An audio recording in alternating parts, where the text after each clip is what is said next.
Lệnh mùa đại xia có mù nhỏ sáng đủ từ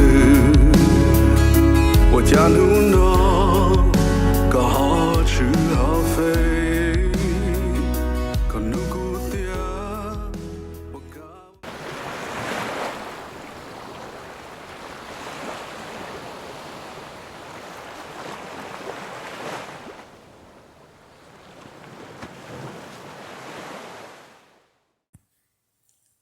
Hello everyone, this is Hua. I wrote a very short story based on Thao's song Lệnh mùa đại xia. I hope that you all will enjoy it. This short story is titled Yesterday's Forecast. Enjoy! I'll never forget you for as long as this heart of mine shall beat. To me, you are the most perfect person, and no matter where we may go in this world, you and I will always be a memory for one another. Darren ran his hand over the note that was tucked away in his high school yearbook, and he knew that if he turned 4 pages over, the person whose penmanship was scrawled on the college rule paper would be staring at him. She was the girl all the guys wanted on their arm, but during those 4 years of high school, it was his arm that was around her shoulders. It was his arms that held her close to him as they danced in the school gym to music that pounded in the speakers. It was his arms that branded her innocence. It was him that she loved and could never get enough of.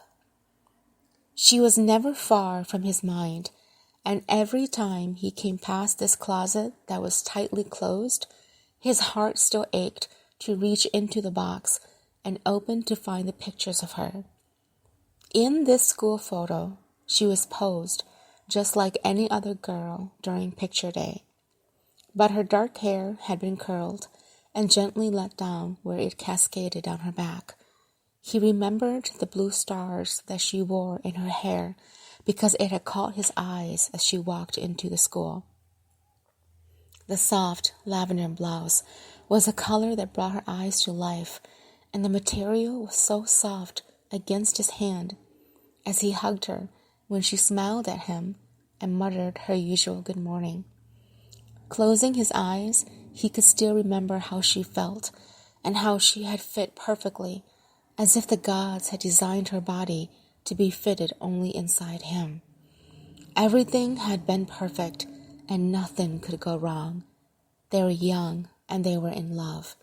The future was too far away to be worried, and the moment they lived in was all that mattered.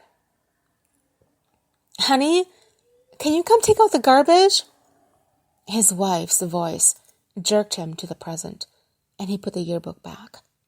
Here he was, 20 pounds heavier, wearing a polo shirt that back then he wouldn't be caught dead in.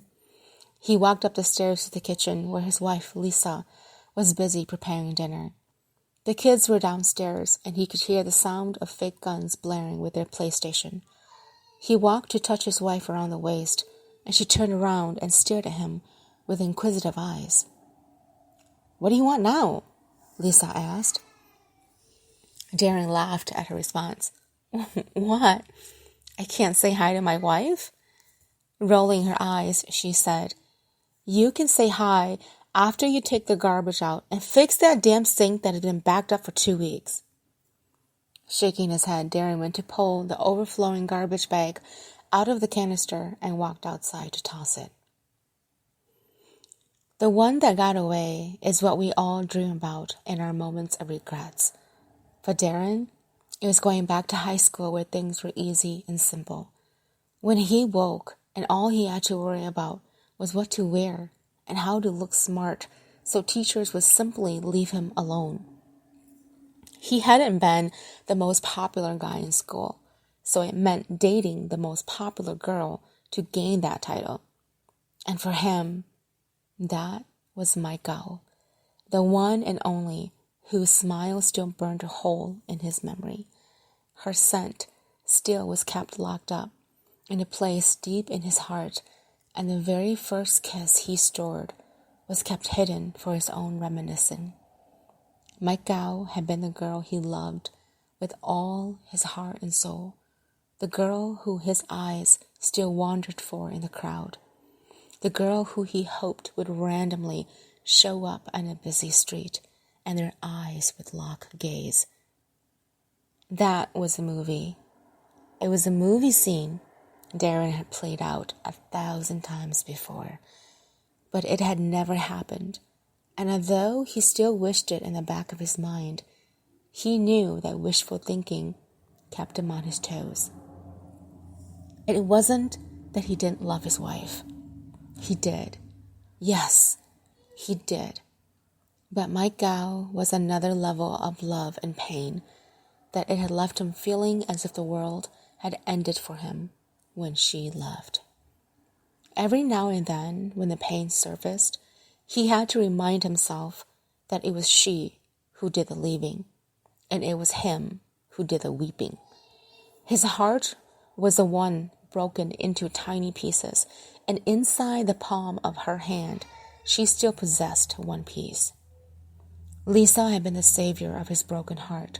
He was thankful for her in so many ways, and although 15 years later, 3 kids and a mortgage, Darren knew that Lisa was the security he needed to make his life as absolute as possible. Michael was a mistake that left his heart bruised to the point of no return. So why was he thinking about her? Perhaps it was because his friend had screenshot a photo of her social media profile to him and circled in red ink her marital status. Did it surprise him? Yeah, like he'd been hit by a bus, actually. His hands had become sweaty, and he forgot to breathe for a moment. It wasn't that Michael hadn't changed a bit that caused him to forget breathing. It was the fact that she was single that suddenly made him develop a heart palpitation. If memory served correct, Michael had given him the one-way ticket to Bootville, while she went on a jet ride with a hockey player from New York City. So what was the reason for this suddenly single status on social media? And why the hell was it bothering him to the point where he was annoyed? Darren? He looked up at his wife and realized he'd been dazed and confused for the past few moments, and at the dinner table too. His 3 kids, Amy, Michael, and Bobby, were staring at him as if he had 3 horns growing on his head. He moved his gaze to his wife, Lisa, who had a forkful of salad ready to eat and was frowning at him. "Where are you these days?" she asked as she finally ate the salad on her fork. He cleared his throat and took a drink of his wine. Dinner is great. Lisa laughed. Yeah, I'd believe that if you had actually eaten it. Bad move. He grabbed a piece of bread and began to tear it into pieces to eat. Lisa ignored his weird movements and turned to Amy, their firstborn. "How was school?" Amy, the talkative one with everything to say, began a long speech of how the teacher chose to pick up on another student because the student had never said anything. While Amy babbled on and on about how unfair it was, Darren's mind drifted back to Michael. The soft hum of Lisa's breathing beside him comforted Darren more than he cared to admit. Maybe it was because he was so used to it, and by listening to it, gave him the joy that he needed to wake up each day. But tried as he might, he was laying in bed as the cars drove outside and the rain began to patter against the roof. It created a soothing lullaby that made Darren's mind wander back to someone whose name shouldn't be on his lips. Sitting up, distracted, he pulled out his phone and turned it on. He punched in his code and Lisa's smiling face stared at him. Unable to look at her gaze, he swiped and the social media icon for Facebook came on. He got into his profile, typed in her name, and a few different media profiles came up, but bingo, there she was. Should he do it? It felt wrong, but he clicked into her profile and saw her smiling face come alive before him. She was mesmerizing as ever with her soft, dark hair, now shorter, and her perfect, flawless skin, smiling back at him. In the photo, she was wearing a black, slinking dress with spaghetti straps, and he could imagine fixing that strap up her shoulder. Okay, Darren turned off his phone, and then, in the middle of it, dropped it where it clanged loudly on the floor. He pulled the cover over his head as Lisa stirred and mumbled something. When she went back to sleep, he reached for his phone, turned it back on, and again her picture came up. What he saw next made his fingers twitch and his eyes lose focus. Somewhere between him dropping the phone and going under the covers, Michael had sent him a friend request that had his heart beating as if he'd run 1,000 miles. The question was, should he accept? There wasn't much to add to the spat that Darren had with Lisa that morning, except for the fact that he hadn't tried to work it out. He'd gone to bed and dreamt about someone else besides his wife, and woke up feeling not only guilty, but also broken. His past was riding fast to catch up with him, and the friend request was still lingering, waiting for an answer. He hadn't checked yes or no, and thought it was better if he kept it that way.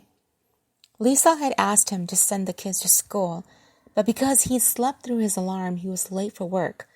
After he declined, it drove Lisa into a foul mood, and she called him an unfit father. Okay, yeah, that was uncalled for on Lisa's part. And yeah, he was already late, so what would 15 minutes be anyway? Maybe he'll pick up some roses on the way back home to see if he'll patch things up. As he parked in his usual spot at work, his phone lit up with a notification. He checked it and froze. In the little message icon was a request from Michael. He opened it up and it read, "Hi."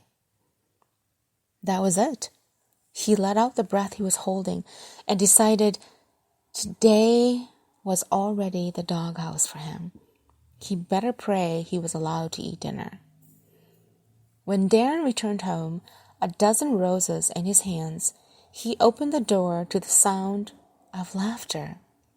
He was smiling, happy to hear his wife's voice, in a good mood, and as he rounded the corner, who should be sitting in the chair but Michael? He almost tripped when she looked up and smiled at him. Lisa beamed at his entrance and came to hug him.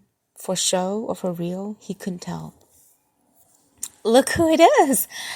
Michael was in town and came by to visit. It's been ages, hasn't it?" Lisa said with a bright smile. Darren handed the roses to his wife and missed the sadness that came into her eyes. He watched as Michael stood up and smiled. She was fuller in her figure now, and her hair was shorter too. She had lost the baby face and was now a full-grown, attractive woman.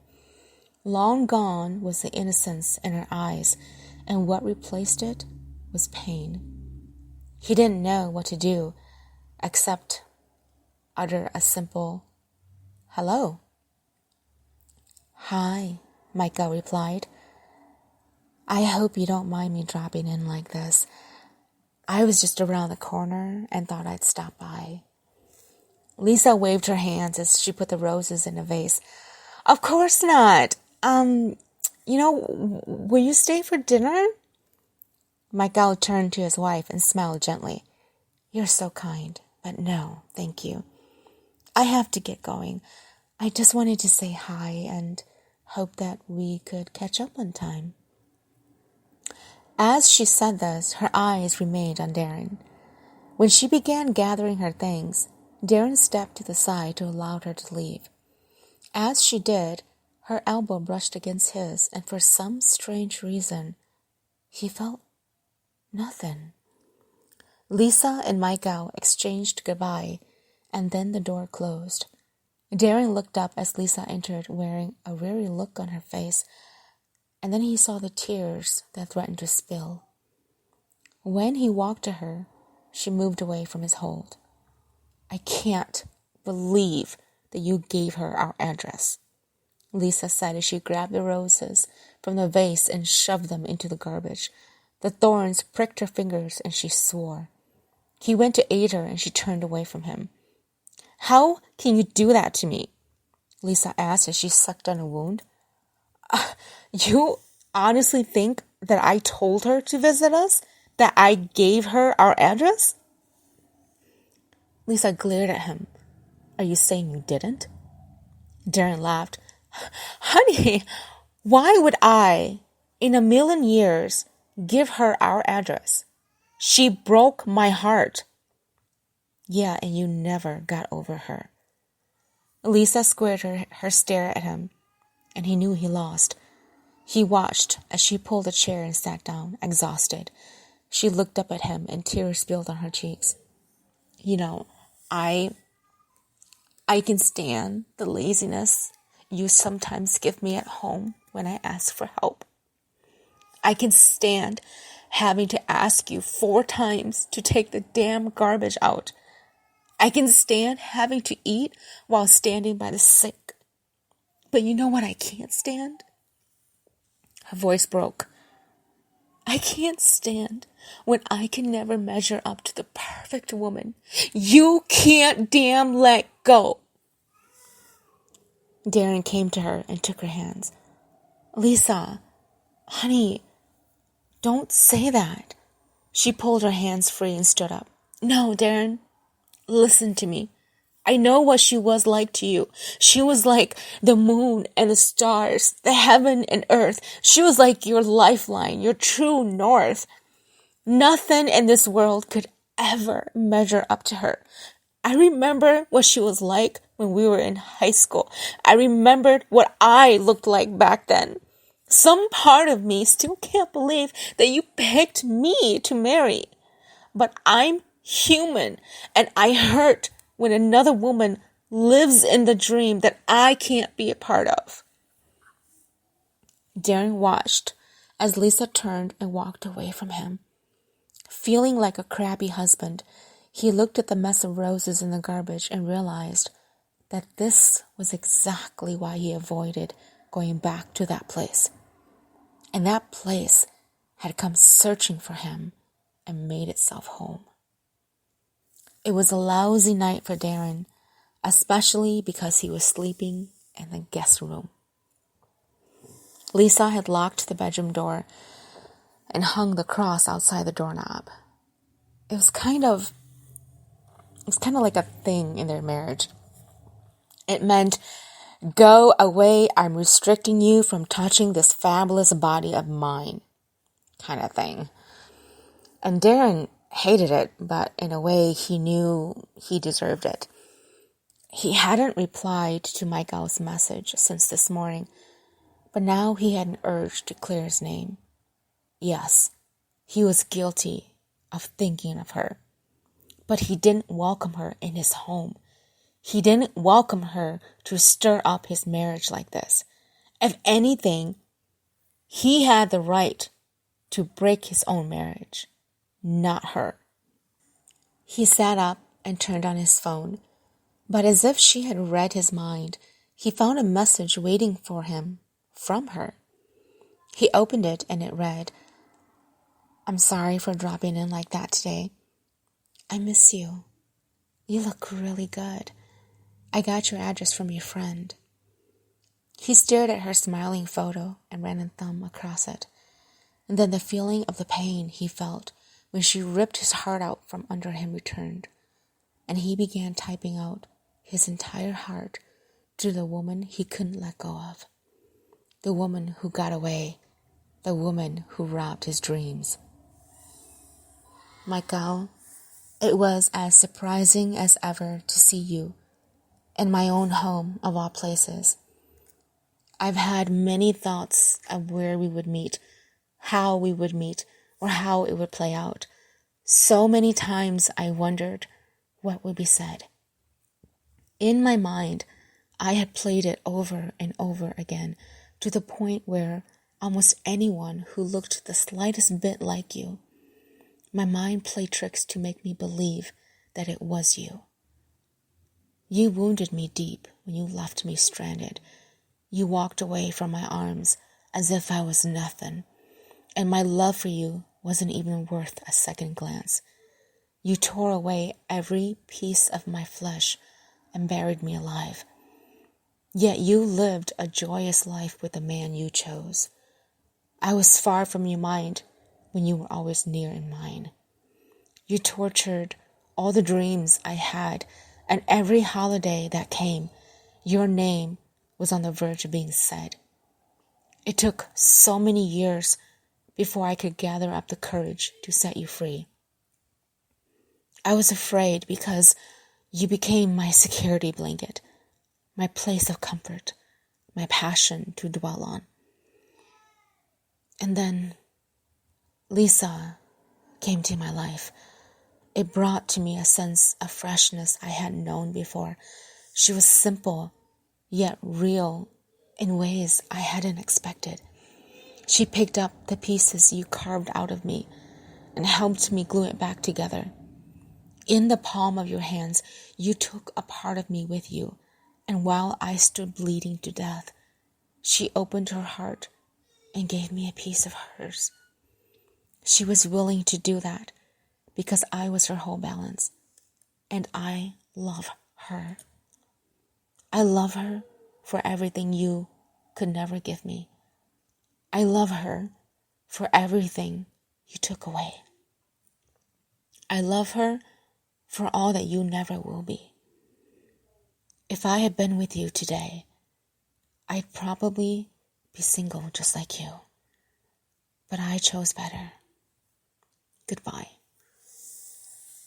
Darren felt a hand on his shoulder, and he stirred, waking to find Lisa staring at him.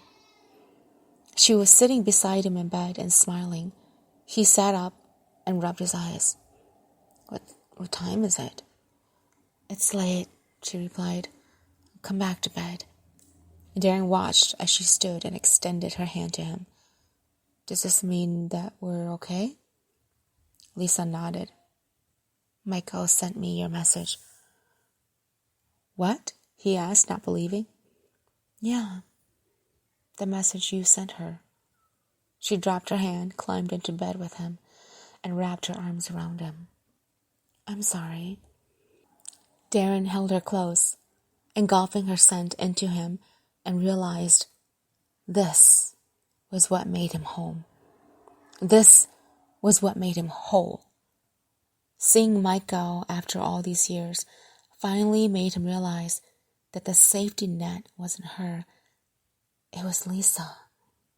He'd changed when he met Lisa, and the beauty of life was that he loved waking up to see her face every single day. I'm sorry too, Darren whispered. I'm sorry I hurt you. You're right about everything, and I apologize. While I was writing that letter to her, I realized that all I wanted was you. She was the one who got away, and it hurt. It hurt so bad. But you're the one to stay, and it feels so good. Lisa pulled away and smiled at him. Will you promise me something? What? Promise me that no matter what happens, you will always share the good and the bad with me. I'm here to stay. And if you are too, then let's not dwell onto the past. I promise. Thank you so much for tuning in. I hope that you enjoyed that story. Thank you for subscribing, for sharing, and for liking. I appreciate all of you. Until next time. 令我的心个木鸟山独自，我家路呢个好吃好肥。